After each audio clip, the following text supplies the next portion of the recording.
ఎంచుకునే కథలు సినిమాలు action, emotion, class, mass audience కి సంబంధం లేకుండా ప్రతి ఒక్కరూ చూడదగిన సినిమాని మనకు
ప్రొడ్యూసర్ గారు, డైరెక్టర్ గారు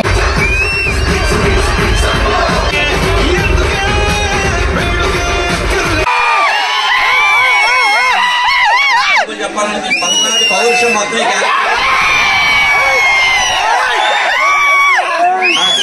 అది సినిమా మీ ముందుకు తీసుకురావడానికి నాకు మొత్తం మా ప్రొడ్యూసర్ గారు అండ్ హీరో గారు, విజయశాంతి గారు, మ్యూజిక్ డైరెక్టర్ గారు అండ్ అందరికి మా ఈ సాంగ్ కి Rajneesh Loknath and Raghu lyric writer and singers కూడా నేను థ్యాంక్స్ చేసుకుంటున్నాను.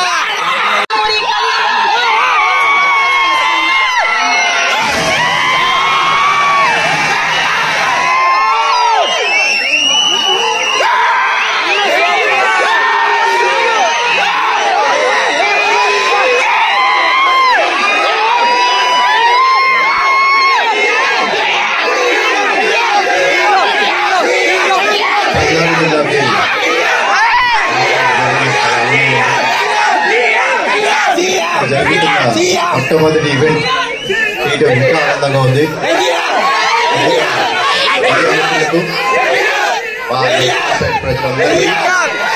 శుభాకాంక్షలు.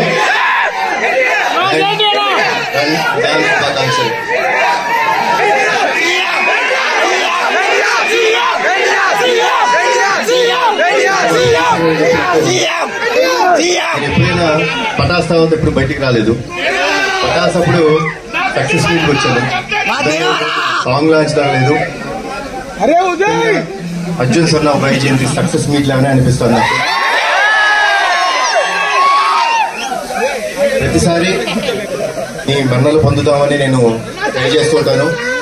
కానీ ఈసారి డెఫినెట్ గా టీజర్ లాంచ్ లో చెప్పినట్టు అతనక్కడే సినిమా మీకు గుర్తుంది కదా,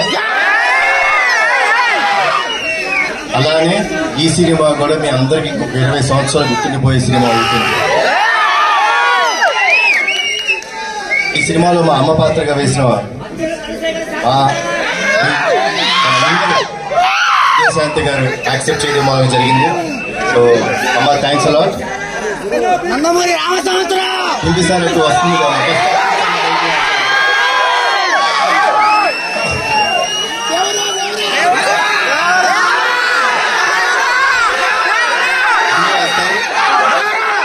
మీ అందరూ ఒక విషయం చెప్తాం అనుకుంటున్నాను. మనందరం చాలా కామన్ గా మన అమ్మల్ని ఫర్ గ్రాంటెడ్ తీసుకుంటాం, అవునా కాదా? ఎందుకంటే వాళ్ళ ఇంట్లో ఉంటారు, పని చేస్తుంటారు, పొద్దునే లేస్తారు, మనకి టిఫిన్ పెడతారు, మన బట్టలు ఉతుకుతారు, మనకి ఇస్త్రీ చేసి పెడతారు. మనం చివరికి ఇంటికి వచ్చే రాత్రి వరకు వెయిట్ చేసి మనకి భోజనం పెట్టి ఆవిడ పడుకుంటుంది. అలాంటి అమ్మని గౌరవించుకుంటాం మన బాధ్యత. వాళ్ళ కోసం ఎంత త్యాగం చేసినా తప్పులేదు. ఇందులో ముఖ్యంగా ఒక విషయం చెప్తానండి. మనకు ఫ్రెండ్స్ వచ్చేసిన తర్వాత మన ఫ్రెండ్స్ వాళ్ళ పుట్టినరోజు గుర్తుపెట్టుకుంటాం, కానీ మిమ్మల్ని ఇంత బాధ్యతగా పెంచిన మీ అమ్మగారి పుట్టినరోజు గుర్తుపెట్టుకోవాలి. పెట్టుకుంటే బాగుంటుంది. అమ్మలకి గౌరవం ఇవ్వండి. ఈ సినిమా అమ్మలందరికీ మాకు అంకితం చేస్తున్నాం.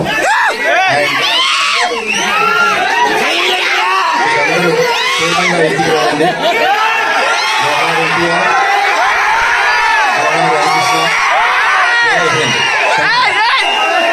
టు యూ అండి. బాగా ఆర్గనైజ్ చేశారు. మీకు ఇబ్బంది పెడితే మమ్మల్ని క్షమించండి. థ్యాంక్స్ అందరికీ మరోసారి శుభాకాంక్షలు.